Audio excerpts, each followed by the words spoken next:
Hell, if there weren't any rules, I'd be belching and farting, jumping up on the table, arms held high, yelling, "Shake it, baby!" Does anyone think about the huge lack of law enforcement games on the market? The simulation games are made by what I assume are tax fraud companies, and there's another one by Rockstar, but SWAT 4 and the Rainbow Six games were the big ones for me growing up. Games put you in a position of being good or evil, like the morality options in Fallout or Mass Effect with its lack of nuance. But in those same games with morality, you're pretty much your own boss. Who's really going to call you out or put pressure on you for yelling at your teammates? It's really just an excuse to make you play the game twice to do your Bastard run and your Angel run. The This Is the Police series goes a more film noir route, as your main character is a bubbling pot of emotions and acts out whenever it all boils over. This Is the Police 1 and 2 are so tied together that I will be doing both, but in independent videos. Before I go into the game, I just want to say if you like the video, then give it a like and subscribe. If you want me to check out a game, just drop a comment too. I also want to thank all the new subscribers and everyone who watched the last video. It really means a lot and lets me know that these videos are worth it. This Is the Police is sort of a real-time management game where you play as Jack Boyd, the chief of police for the city of Freeburg. The cops on your shift are the Yu-Gi-Oh cards on the bottom. Thank you, Officer Tony Baloney and Fart McDucky, for your service. Time pauses when you make decisions, but actively goes on when you're looking at the map. It may look like a lot, but you're given a pretty damn good tutorial. All police or detective calls pop up here, and it's up to you to decide who to send. A rookie with a veteran? That sounds like a good idea, but certain calls are more tough than others. You might lose an inexperienced officer after only a week. I've lost someone on the first day and reset only to forget and send them out again. But he's survived this time. Then the ugly truth comes out. Yeah, this game has a weird RNG system. An otherwise normal call could end up with multiple dead cops, but if you retry that after reloading, it could go smoothly. And there's no way to see how it will turn out. You could just try to nuzlocke it, but if a cop who's been there since day one dies for no reason, when he's obviously tough enough to survive it any other time, well, I feel weird about it. I sent out every cop I had one day and they all failed. Alright then. Look, I like a misogynistic game, but let's just pump the brakes real quick. If your detectives solve a case, they may find a gang operating from the arrest. These are done pretty much the same as a regular case, but each individual case may take a little longer. There's some pretty sweet monetary rewards too. This is completely recommended. It's not just 911 calls here though. Sometimes orders from City Hall or wealthy businessmen will pop up to ask for a favor. These have no RNG though and will strictly operate the same way. That's nice and confusing. City Hall is reactionary and will ask you to perform huge changes to your department on a whim, like a Japanese businessman coming in, so make sure there are Asian officers on shift in 3 days. That means firing or hiring people based off of gender or skin color even though he just told you there's too many or too little a few days before. I think it's a good time now to say this game takes place in 1985, and those times are changing wildly. If you refuse orders from the City Hall, you will be punished by the mayor with giant cuts to your department.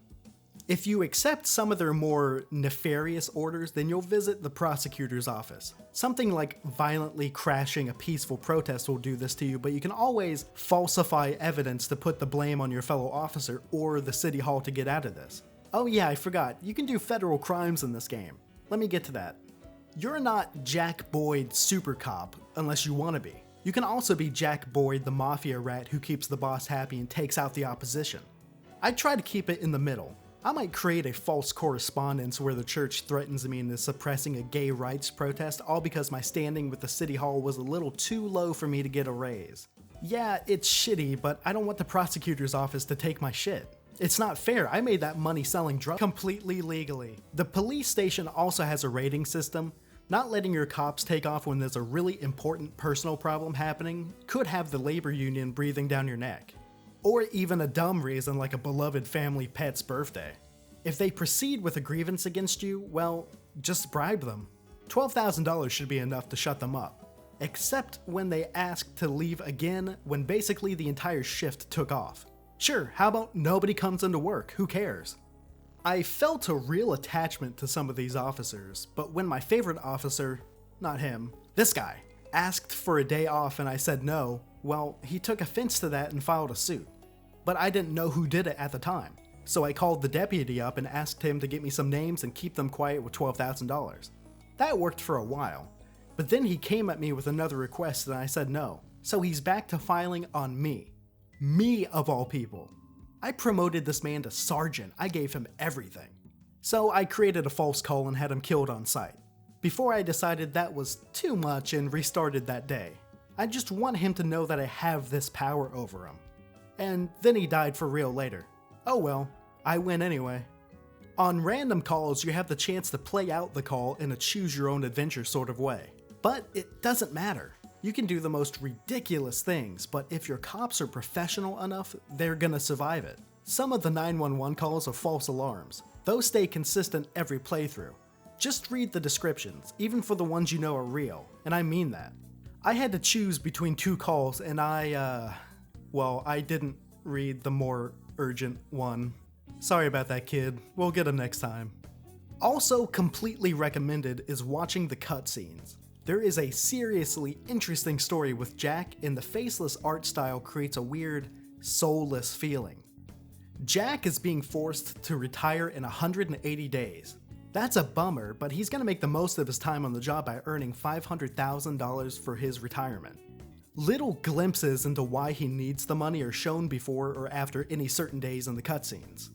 His wife leaves him and his kids are grown up. He has a pill addiction that's almost killed him multiple times. He sees himself as a bad person despite the general population claiming he is the saint of Freeburg. The Mafia will step in right in the beginning, and depending on your choice, you may have to help one of the Mafia families of Freeburg win a bloody street war that ruins the local economy. Oh dude, look how that coin landed. This is a good game. It's a lot for the guy to take in. He's a complicated man that needs to juggle his work and personal relationships before they both crumble down around him. Characters really do keep this game interesting. Jack Boyd has a gruff exterior, but he's really just a man who's lost his way. Mayor Rogers is a power-hungry egomaniac who plays with you at whim just to see what you'll do. Ethan Palmer is an FBI suit and a personal friend of Jack who comes to Freeburg to catch a serial killer known as the Dentist. There's obviously more characters, so let me get this next bit started. I'll take a bit of time talking about spoilery stuff, so skip ahead to the next chapter if you want a fresh story playthrough. The biggest storyline is obviously Jack's job and why he wants to earn that sweet $500,000. Everybody wants to know that actually, it's such a specific amount. By the way, Mr. Boyd, I've got to ask, why $500,000? Go fuck yourself, Troy Starr.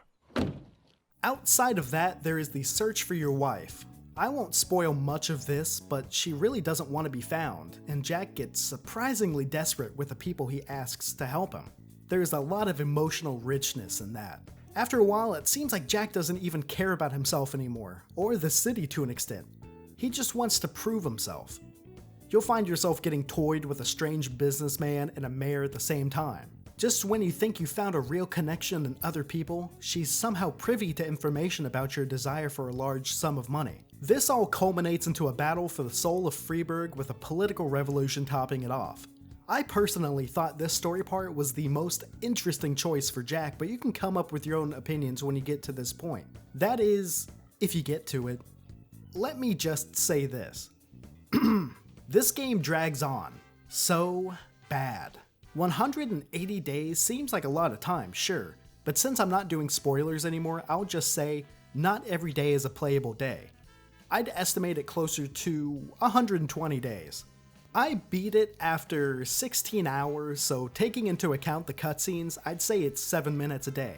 That's 7 minutes of looking at menus and hoping your high-level officer doesn't die. If you're into it just for the story, well, I'm sorry.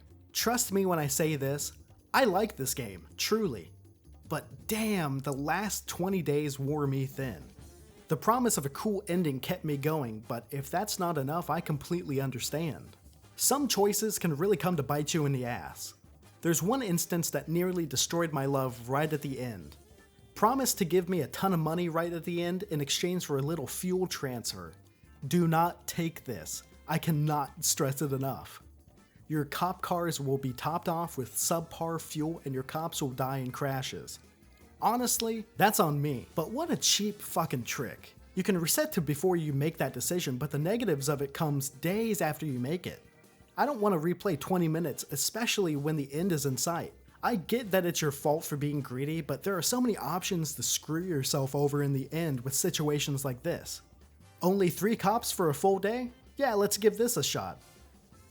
Uh-oh.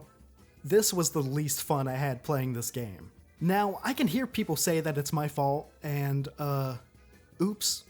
Oh shit, my bad. You're right, yeah, it totally is. If you play like a self-serving prick, you will end up with karma kicking you right back. So being above board and staying clean will keep your force happy and willing to work, even though you may not meet that $500,000 mark. It's so black and white. It's frustrating to me that this game creates an amazing first impression. Every mission is like a new frontier. Cutscenes are mysterious, and learning what each character wants from their own predicaments is extremely human, especially when someone goes off the edge. That just makes the final act of the game so annoying. It's still a great story in the end, but the gameplay stays the exact same all throughout, barring 2 artistic gameplay moments that aren't played for long enough to discuss. Individual stories that you create along the way is what you'll remember in the end way more than sending off cars to break up a riot. If you're really into micro sims and want a nice 15 to 20 hour game to chill out and listen to jazz to, I'd recommend it enough. I was a little harsh, but I really did have enough fun to finish it. The sequel also takes what this game started and runs with it, even if it has one god-awful mechanic. It also goes on sale often enough to not have to pay the full $15 asking price. I'll have the second review out next. I'm gonna play some baby games now.